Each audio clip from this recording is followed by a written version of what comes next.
अस्सलाम वालेकुम my dear students. तो फिर बच्चों, जैसे आप सभी को पता है हम क्लास सेकंड इंग्लिश, ठीक है, chapter number first good night Tinku, हम स्टोरी को ख़त्म कर लिया था, ठीक है। और फिर इसके जो एक्सरसाइज था ए पार्ट वाला चूज द करेक्ट आंसर, इसे भी हमने कर लिया है। तो फिर आज हमारा होगा सेकंड आंसर इन डिटेल्स, यानी कि यहाँ पे जो क्वेश्चन दिए हुए हैं हमें इनके आंसर्स लिखने हैं, ठीक है। तो फिर सबसे पहला क्वेश्चन हमसे पूछा हुआ है द नाइट इज़ ब्यूटिफुल, ठीक है, ये रात खूबसूरत है।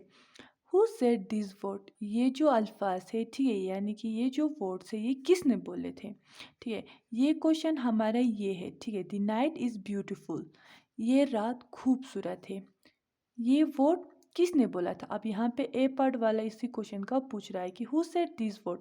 तो फिर आप लोगों को इसके आंसर कुछ इस तरह से लिखने हैं, जैसे पहले द नाइट इज़ ब्यूटीफुल इसे लिखना है, फिर ए पार्ट वाला देकर हु सेड दिस वर्ड इसको भी लिखना है, ठीक है। फिर इसके नीचे आंसर करके ये लिखना है, ये रात खूबसूरत है, ये किसने बोला था, ये बोला था टिंकू ने, ठीक है। टिंकू सेड दिस वर्ड, ठीक है, टिंकू ने ये अल्फाज बोले थे। तो फिर इसके आंसर यहाँ पे आएगा इसके नीचे। अब दूसरा क्वेश्चन इसी का हमसे पूछा हुआ है, यानी कि इसी क्वेश्चन को लेके पूछा हुआ है, why did he feel that the night was beautiful, Tinku को ऐसा क्यों लगा कि ये रात खूबसूरत है। He felt that night was beautiful because he saw the moon smiling down at him.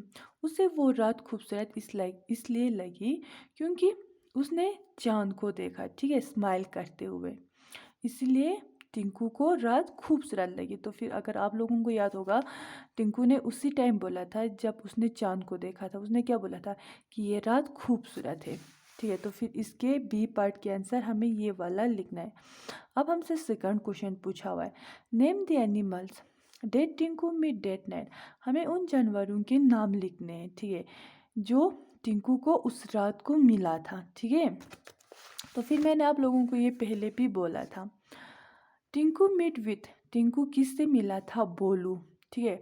अब बोलू कौन था, एक बेट यानी कि चमगादड़, फरी वो क्या था, एक फोक्स लुम्बुडी, ठीक है, मोलू ये क्या था, एक माउस, कैरी ये क्या था, क्रिकेट, ये सारे वो एनिमल्स है जो टिंकू को उस रात को मिला था। अब थर्ड क्वेश्चन हमसे पूछा हुआ है, why did Tinku and his friend do, ठीक है, what did Tinku and his friend do, Tinku और उसके दोस्तों ने क्या किया था। Tinku and his friend jumped roll and played, Tinku और उसके जितने भी दोस्त थे, ठीक है, यानी कि ये सारे उन्होंने क्या किया था, खेला कूदा था, ठीक है, यानी कि जम्प्ड रोल एंड प्लेड। अब फोर्थ क्वेश्चन हमसे पूछा हुआ है, why did Tinku stop playing, Tinku ने खेलना बंद क्यों कर दिया था, क्यों किया था, Tinku stop playing because he was sleepy, ठीक है, टिंकू ने खेलना इसलिए बंद किया था क्योंकि उसे नींद आ रहा था, उसे ऐसा लग रहा था कि उसे नींद आ रहा है, ठीक है। तो फिर अब हमें थिंक एंड आंसर वाला, इसका हमें क्वेश्चन पूछा है, the night is full of wonderful creature, why does Tinku said this, इस रात में, ठीक है, बहुत सारे अलग अलग क्रिएचर्स यानी कि अलग अलग जानवरों से ये रात भरा हुआ है, टिंकू ने ऐसा क्यों कहा था। Tinku said this because he surprise to see so many animals at night, Tinku ने ये इसलिए कहा था क्योंकि वो हैरान हो गए थे बहुत सारे जानवर्स को उस रात को देख के, ठीक है, यानी कि उस रात को टिंकू बहुत सारे अलग अलग किस्म के किससे मिले थे, एनिमल से मिले थे, ठीक है। तो फिर टिंकू ने ये इसलिए बोला था क्योंकि वो हैरान हो गया था दूसरे एनिमल्स को देख के, ठीक है। तो फिर ये था हमारा क्वेश्चन आंसर। तो फिर कल हम करेंगे इसका ग्रामर वाला पोर्शन, ठीक है। तो फिर बच्चों आप लोग थोड़ा इसे देखकर और समझकर रखिएगा। हम कल मिलते हैं, खुदा हाफिज़।